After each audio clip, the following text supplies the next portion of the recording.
Sir నమస్కారం sir. నమస్తే అండి. సార్ 'మిత్రమండలి' అని ఒక సినిమా నిన్న రిలీజ్ అవ్వడం జరిగింది. సో, 'ప్రియదర్శి', 'నిహారిక' లాంటి మంచి కాస్టింగ్ తీసుకొని ఒక కామెడీ సినిమా అని చెప్పారు. సో, అలాగే 'బన్నీవాసు' గారు కాస్త సినిమా మీద బజ్ క్రియేట్ చేసే ప్రయత్నం కూడా ప్రీ రిలీజ్ ఈవెంట్‌లో చేయడం మనం చూసాం. మరి ఇప్పుడు సినిమా రిలీజ్ అయింది కాబట్టి ఎలా ఉంది సినిమా? మీ రివ్యూ ఏంటి సార్? నవ్వించే ప్రయత్నం చేద్దామనేటువంటి కష్టపడ్డారు అందరూ. హ్మ్. జనాల్ని నవ్వించాలి ఎట్టి పరిస్థితుల్లోనూ అని హ్మ్. విపరీతంగా కష్టపడ్డారు. కానీ హ్మ్. థియేటర్లలో లాఫింగ్ గ్యాస్ వదిలినా నవ్వుకునేటువంటి పరిస్థితి అయితే లేదు. అంటే వాళ్ళు నవ్వించే ప్రయత్నాలన్నీ కూడా దారుణంగా విఫలం చెందటం జరిగింది.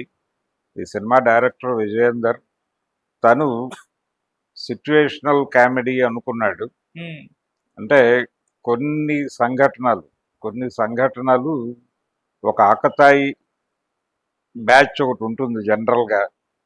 ఆ ఆకతాయి బ్యాచ్ కూడా ఒక పునాది ఉండాలి. ఆ పునాది ప్రాపర్గా డిజైన్ చేసుకోకపోవడంతో అంటే రొటీన్గా ఉంటుంది అనే ఉద్దేశంతో ఒక సెంట్రల్ పాయింట్ ఏమీ లేకుండా సినిమా తీసేద్దాం అనుకున్నాడు ఆయన. అంటే ఒక సందేశము ఇలాంటివి ఏమీ ఉండకూడదు అని అనుకున్నాడు. అనుకుని అలా లైట్ రెవెన్లో సరదాగా థియేటర్కి వచ్చినటువంటి ఆడియన్స్ ఏమీ ఆలోచించకుండా ట్రావెల్ అయిపోవాలి, టైం ఎలా గడిచిందో తెలియకుండా బయటకు వెళ్ళిపోవాలి జనాలు అనే కాన్సెప్ట్తో ఇలాంటి సినిమాలు తీస్తారు. కానీ అలా అనిపించలేదు సినిమా, అలా డ్రైవ్ చేయలేకపోయింది. కథ లేకుండా సినిమా తీస్తున్నాను అనే విషయాన్ని ఆయన మొదటే చెప్పేశాడు. వెరీ ఫస్ట్ సీన్లో ఈ సినిమాలో కథ లేని సినిమా నేను మీకు చెప్తున్నాను అని మొదలు పెడతాడు. మొదలుపెట్టినప్పుడు చాలా సందర్భాల్లో అనుకోకుండా జరిగేటువంటివి మనం ఒక పని చేద్దాం అనుకున్నప్పుడు అనేక గందరగోళాలు జరుగుతాయి దానిలో. ఈ గందరగోళాలు తెలిసి కొందరు, తెలియక కొందరు చేసుకుంటూ వెళ్ళిపోతారు. అది పాత్రలకి కష్టంగా ఉంటుంది, వాళ్ళు నానా కష్టాలు పడుతూ ఉంటారు. కానీ ఆడియన్స్కి దానిలో నుంచి ఒక హ్యూమర్ జనరేట్ అయి నవ్వుతారు. తెర మీద కష్టమే కానీ ఆ కష్టం ఆడియన్స్లో నవ్వు పుట్టిస్తుంది. అలా నడపటమే కామెడీ సినిమాల సూత్రం. ఇది మిస్ అయింది ఈ సినిమాలో. మిస్ అయి గందరగోళం జరిగింది. కనీసంగా ఏదైనా ఒక సెంట్రల్ పాయింట్ పెట్టుకుని చేసినా కానీ బాగానే ఉండుండేది. ఒక కనెక్టివ్ పాయింట్ ఏదో ఒకటి తీసుకోవాలి. అలాగే ప్రతి క్యారెక్టర్ని ప్రాపర్గా వాడుకోలేకపోయాడు. పర్టికులర్గా హీరోయిన్ క్యారెక్టర్ గందరగోళంగా ఉంది. ఆ హీరోయిన్ క్యారెక్టర్కి ఆ అమ్మాయిని తీసుకోవడం దగ్గర నుంచి పొరపాటు జరిగింది. ఇంకొంచెం కామెడీ నడిచేటువంటి అమ్మాయిని ఎవరినైనా సెలెక్ట్ చేసుకుని, చాలామంది మనకి యూట్యూబుల్లోనూ రీల్స్లోనూ చాలామంది సినిమా అవకాశాలను టార్గెట్ చేసుకుని బయటకు చెప్పకపోయినప్పటికీ అద్భుతమైనటువంటి హాస్యం పండిస్తున్నటువంటి అమ్మాయిలు చాలామంది కనిపిస్తున్నారు. అలాంటి వాళ్ళలో ఎవరో ఒకళ్ళని చూస్ చేసుకుని ప్రోత్సహించున్నా బాగానే ఉండుండేది. అలా తీసుకుని ఏదో ఒక డ్రైవ్ ఉండాలి సినిమాలో. ఏమీ లేకుండా చాలా బోరింగ్గా, పైగా నాన్ సీరియస్గా నడిచిపోయింది సినిమా. అందుకని ఏ రకమైన ఇంపాక్ట్ వేయలేకపోయింది.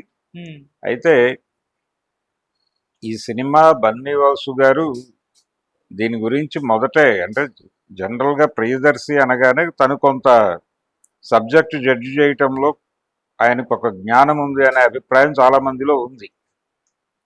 తను ఈ మధ్య కొంచెం సీరియస్ టైప్ సినిమాలు చేశాడు, కోర్టు ఇలాంటివి. ఈ చేస్తున్న టైంలో తను మళ్ళీ ఒకసారి అవుట్ అండ్ అవుట్ కామెడీ ఒకటి చేయాలి అనుకుని ఈ ప్రాజెక్ట్లోకి వచ్చాడు. తీరా వచ్చిన తర్వాత ఇది తను విపరీతంగా కష్టపడ్డాడు తను కూడా. కానీ అది పండలేదు. వీళ్ళ కష్టం కనిపించింది కానీ అది జనాలకి కనెక్ట్ అయ్యేలాగా కనిపించలేదు. అది కారణం. చాలామంది కామెడీ చేయగలిగిన ఆర్టిస్టులందరినీ పెట్టారు దాని నిండా. కాకపోతే సత్య, వెన్నెల కిషోరు ఆ రెండు క్యారెక్టర్లు కొంత నవ్వించగలిగినాయి. వీళ్ళందరూ ఫెయిల్ అయ్యారు కానీ వాళ్ళిద్దరూ ఒక మేరకు పాస్ మార్కులతో అయినా నవ్వించగలిగారు. అందుకని కామెడీ సినిమా తీయటం అనేది కామెడీ కాదు, చాలా సీరియస్ వ్యవహారం. ఒళ్ళు దగ్గర పెట్టుకుని ఒక పాయింట్ అనుకుని అంటే కొన్ని సంఘటనలు అనుకోవాలి. చాలా కామెడీ సినిమా ఈజీగా ఉన్నట్టు అనిపిస్తుంది అంతే. అది ఈజీ కాదు. దాని గురించి చాలా ఆలోచించి జనరంజకముగా ఉండేలాగా, జనాలందరూ నవ్వుకునేలాగా ఒక 100 జోకులు పట్టుకొచ్చేసి దాన్ని అల్లుతూ వాటిని లింక్ చేస్తూ ఒక కథ అల్లుకుని సిట్యుయేషనల్ కామెడీ పండించటం ద్వారా ఆడియన్స్ని అలా ప్రయాణం చేయించుకుంటూ తీసుకెళ్ళి వాళ్ళకే తెలియకూడదు. సినిమా అయిపోయింది లేవండి ఇంకెళ్ళిపోండి అని చెప్తే గానీ లేచే పరిస్థితిలో ఉండకుండా ఆ కండిషన్లోకి తీసుకెళ్ళగలిగితే అప్పుడు సినిమా ఆడుతుంది. అది లేదు దీనిలో. అలాగే వాళ్ళు ఏ జనరేషన్కి కథ చెప్తున్నారో తెలియదు.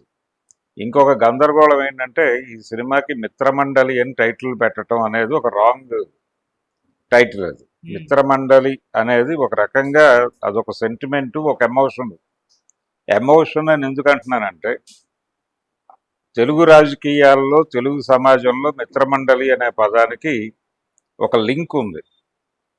విజయవాడలో రాధారంగా మిత్రమండలి అని ఒకటి ఉంది. ఈ మిత్రమండలి అనగానే అది గుర్తొస్తుంది. అది గుర్తు రాగానే క్యాస్ట్ గుర్తొస్తుంది. ఈ సినిమాలో కుల ప్రస్తావన ఉంది.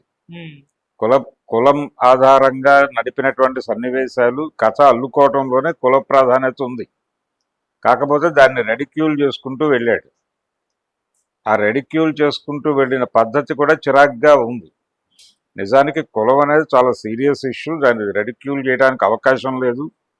భారతదేశంలో ఈ కుల సమాజము సెంటిమెంట్లు, వీళ్ళ నమ్మకాలు, అలాగే ఐడెంటిటీ, గుర్తింపుకు సంబంధించినటువంటి అస్తిత్వవాద ఉద్యమాలు, ఇంత నేపథ్యం ఉన్నటువంటి కులం గురించి అలా ఆ కామెడీ ఏరియాలో కులం పట్టుకొచ్చేసి గేమ్ ఆడటం అనేది చాలా తప్పుడు వ్యవహారం.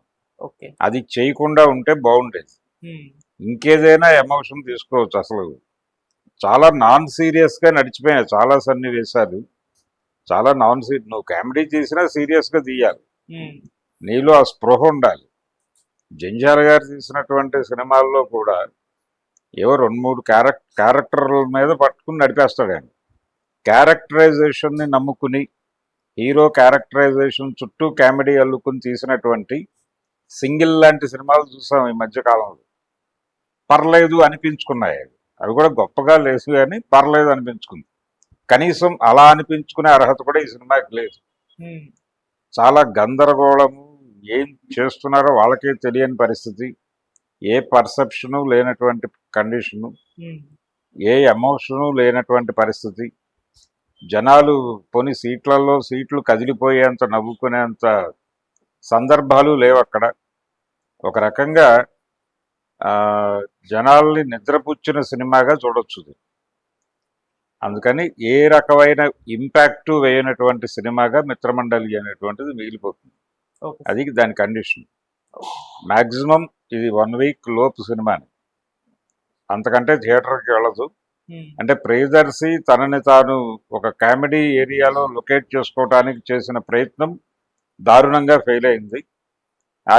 ఆయన మీద ఒక నమ్మకం ఉండింది చాలా మందికి, నాతో సహా. అతను ఒక పాయింట్ లేకుండా ఈ కథలోకి ఎంటర్ కాడు. డెఫినెట్గా ఇందులో ఏదో ఉండవచ్చు, బయటకు కనిపించడం లేదు కానీ. అంటే ట్రైలర్లోనే డల్గా ఉంది. ట్రైలర్ డల్గా ఉంది కానీ సినిమా బెటర్గా ఉంటుందేమో అనే ఒక అభిప్రాయంతో ఉన్నాను నేను. అతని మీద నమ్మకంతో, అతని జడ్జిమెంట్ మీద ఉన్నటువంటి కాన్ఫిడెన్స్. అంటే అతని కథలు చాలా సందర్భాల్లో కొన్ని బెటర్ సినిమాలను కూడా రిజెక్ట్ చేసిన విషయం నాకు తెలుసు. అందుకని ఇది బెటర్గా జడ్జి చేసుకున్నాడేమో అనుకుని లోపలికి వెళ్తే అతను కూడా ఫెయిల్ అయ్యాడు. అతని జడ్జిమెంట్ కూడా ఫెయిల్ అయింది అనేది బాధేసిన విషయం.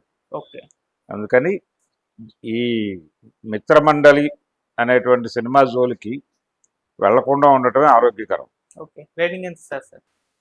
దీనికే పడ్డ కష్టానికి అందరూ కష్టపడ్డారు కాబట్టి ఒక 2 వరకు ఇవ్వచ్చు అండి. Okay sir, thank you so much sir. Thank you.